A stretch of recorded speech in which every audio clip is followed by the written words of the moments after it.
Good morning, students. I hope you people are well. Today we are going to continue the another half portion of your sexual reproduction introduction part, that is three events we had studied. The first event, that is pre-fertilization, already we had studied. Now we will learn about the fertilization.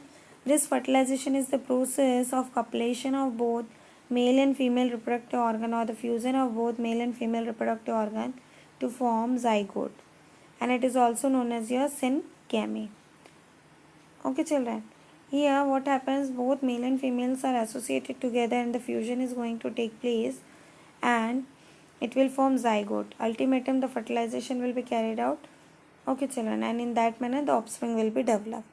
When we talk about the fertilization, it is of two types. One is your external fertilization, another one is your internal fertilization.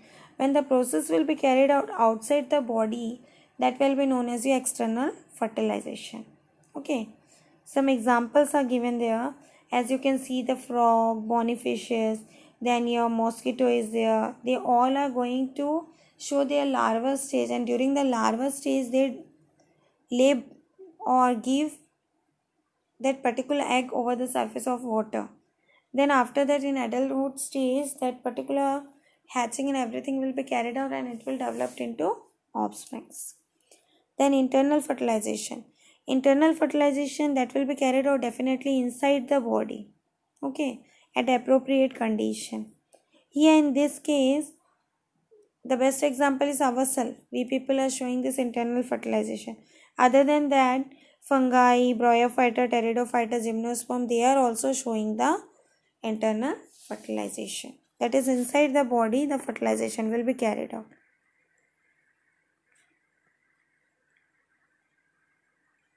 Other types of syngamy.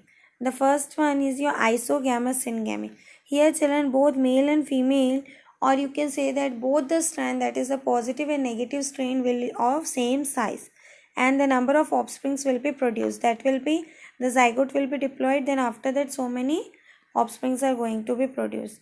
As you can see the figure C, from point A, this is the diagram of your chlamydomonas. From there, it started forming, that is, one cell will divide into two in figure number B. Then in figure number C, it had been divided into four, that is known as your ascospores, and that ascospores will burst and it will form complete organism. Up till this, from point number A to point number D, that is asexual reproduction. After that, children, you see point number E. There what happens? This chlamydomonas, as their shape and size is same, so they will combine together and they will show the copulation, as you can see here. After copulation, they will develop and again they will produce the offspring. So this is a complete life cycle of your chlamydomonas. Next one is your heterogamous. Heterogamous, what happens, children? Both the male and female will have different shape. Either the female will be bigger in size or the male will be bigger in size. The first one, an isogamous. Here, what will happen? Fusion is going to take place, and morphologically or physiologically they are different, and they are showing vegetative also. See, children, here copulation is going to take place. Suppose A and B is there, so A will be smaller in size and B will be bigger in size. Okay, children. So in that manner, the fusion is going to take place. That is known as your anisogamous. Next one is your oogamous. This is the advanced sexual reproduction.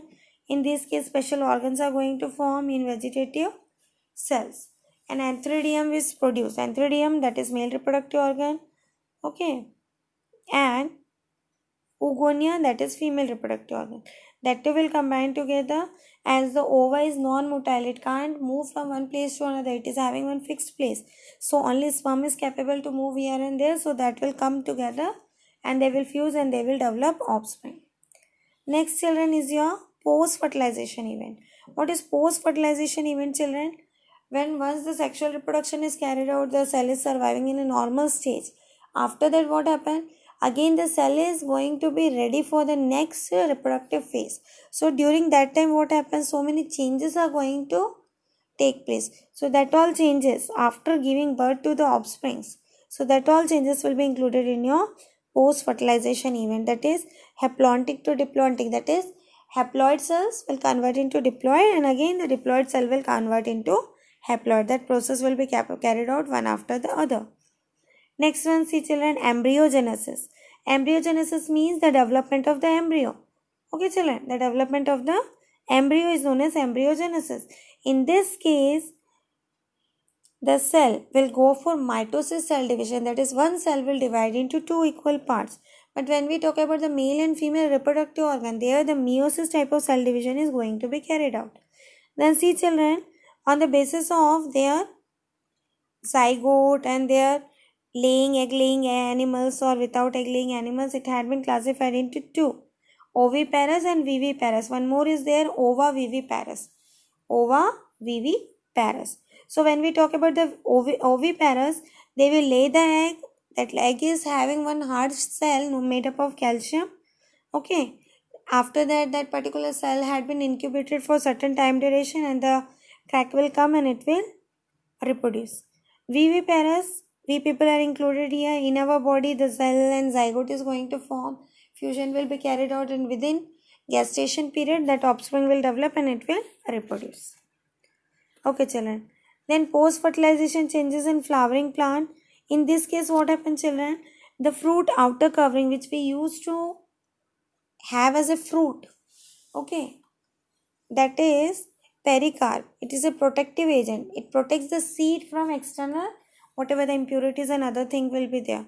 So that is your post-fertilization event. Once the fusion will be carried out inside the plant, that is the flower will be fused. After fusion, what will happen? The fruit will develop, and when the fruit will become mature, by that time the seeds are also going to be mature. After maturation, what will happen? That fruit will be going to produce, that is a pericarp will be produced, and it's that pulpy, juicy, depends, or hard covering and so and so. Significance of sexual reproduction. What is the importance of sexual reproduction? It brings evolution. As you can see, I said non-identical offsprings are produced. So they are not similar with their parents, so new traits are developed. Then, in this case, the number of offsprings are limited, but it will develop various types of species. Here you can see children different types of pericarp.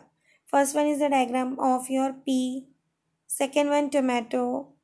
Third one mustard. Fourth one some other plants. So in this case, different arrangements are there of the seeds and the fruits. Okay.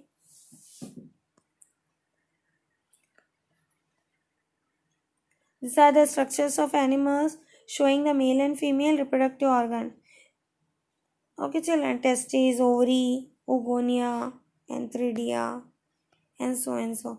Okay children, anyhow our chapter had been over. That is the lesson 1, complete reproduction in organism. That is the introduction part of complete reproductive organ and the complete sexual reproduction, asexual reproduction. Next class we will learn about the reproduction in flowering plant. And children, note it down certain important points for the notes purpose. Some of the questions I will give you, that answers you write in your copy. Okay, make 200-page practical copy and cover that answer in that notebook.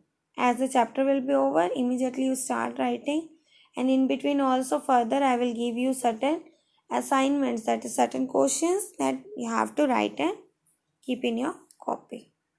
Okay children.